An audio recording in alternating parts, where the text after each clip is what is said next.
Praise the lord all. బైబిల్లో కొన్ని సంఖ్యలకు ప్రాముఖ్యత కలిగి ఉండడం మరియు తరచుగా రావడం అనేది మనం చూస్తూ ఉంటాము. ఈరోజు మనం బైబిల్లోని 10 యొక్క ప్రాముఖ్యత తెలుసుకుందాం.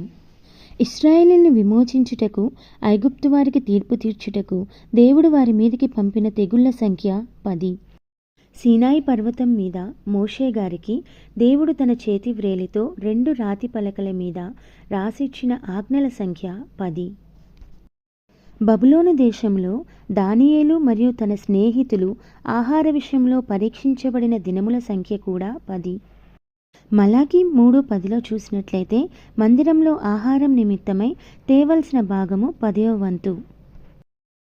పరలోక రాజ్యము రాకడకు సిద్ధపడుట అనే అంశము గురించి దేవుడు చెప్పిన ఉపమానములో ఉన్న కన్యకల సంఖ్య 10.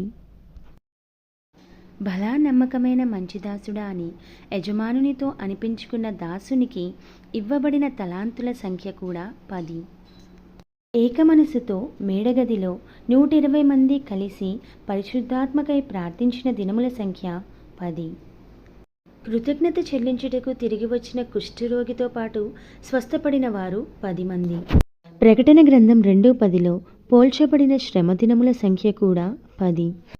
ఈ 10వ సంఖ్యలో దేవుని యొక్క ప్రేమ, శక్తి, మనం చూపవలసిన విధేయత, కృతజ్ఞత, క్షమాపణ, విశ్వాసం అనే అనేక అంశములు ఉన్నాయి.